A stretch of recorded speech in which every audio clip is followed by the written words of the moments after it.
Hey everybody, welcome back to another episode of Purely Functional Data Structures. Today we're going to be talking about linked lists. The linked list is a great place to start thinking about persistent data structures because it's the basis of so many more complex ones.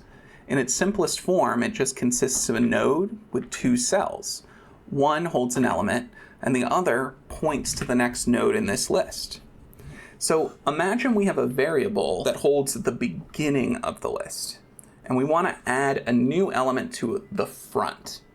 Regardless of whether we're working imperatively or functionally, all we have to do is create a new node and then attach it to the beginning of our current list.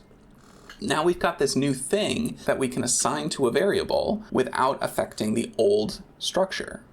In this example, y holds the list 0, 1, 2, while x is still just 1, 2. The trouble starts when we're trying to append an element to the end. Imperative programmers do that by storing both the first and last elements of their lists, and then they create a new node and attach it to the end of the last one. But because that changes a node that both x and y share, because it changes it in place, those references have to be discarded and replaced by a new one. As functional programmers, we want to create a new list while keeping x and y unchanged. To do that, we're going to have to copy any node that an imperative programmer would have changed in place. So first, let's create a new node. But we see right away that we're going to have to alter the node before it to make a reference to the new one. So instead of modifying that in place, we're going to copy it and attach that copy to our new node. Of course, this problem is just going to cascade up the whole list until we end up copying all of the items in the original. So now we've taken this constant time operation and we've turned it into a linear time operation by iterating over the original list to do all of the copying. But in exchange, we've gained this guarantee that all references to our list will always be valid. This increase in time complexity is also mitigated by remembering that we really only need to copy nodes that are going to be above the mutation in the list. So whether we're adding a single element or concatenating two lists together, it's just the first list that needs to be copied. And this is true too if we're adding an element to the middle of the list. It's just the stuff before the change that needs to be copied. I've sketched out some basic to-dos for our implementation. The first thing we want is for our list type to implement the iterable protocol. It'll make some nice goodies like the spread operator available to us, and in turn, that will make writing some quick unit tests a little easier. Traditionally, a linked list uses null to represent the empty list, but I like to avoid using null whenever I can, and creating a dedicated type empty list feels more natural to me. After that, we can make an interface to represent a list node that does contain an element, and ultimately the linked list type is just a union of these two interfaces. With these types declared, we can move on and create some constructors for them. Again, empty list is really straightforward because it can just be a static instance. A big advantage of these kinds of immutable data structures is that they can always share instances between them, and those instances represent real values and not just regions in memory. Every list is going to end with this reference to the same empty list value, which means it can reuse this same empty list instance.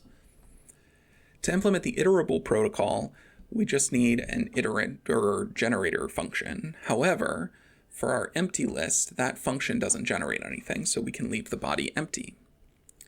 Now, let's go ahead and implement a quick test to ensure the spread operator will work. And would you look at that, it does. Next, we need a constructor for the non-empty list node.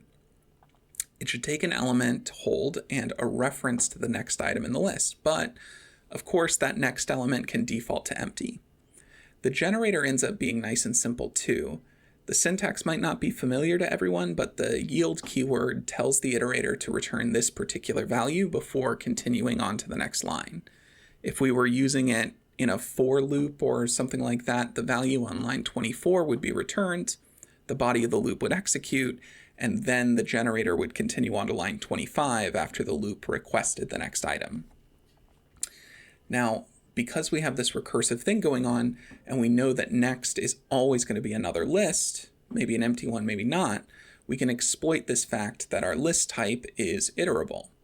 The yield star keyword lets us yield to another generator function. So this thing is going to first return its value and then return whatever values are pointed to by next, right? So if next is empty, it'll return this generator function that gives an empty body.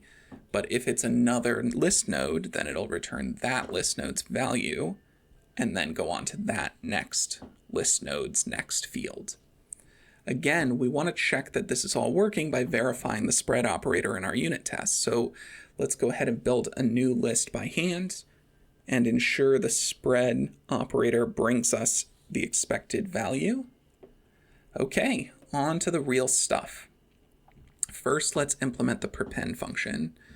This doesn't involve updating anything in place, so there's no copying involved. We just need to create a new node. And now let's test it. Awesome. On to the tricky one.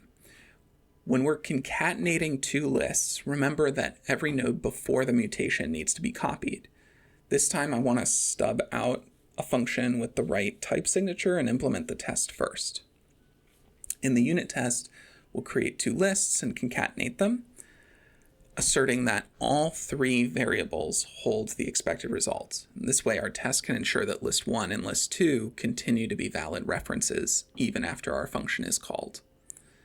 I tend to approach these kinds of recursive functions by thinking out each of the different cases where they might be called first.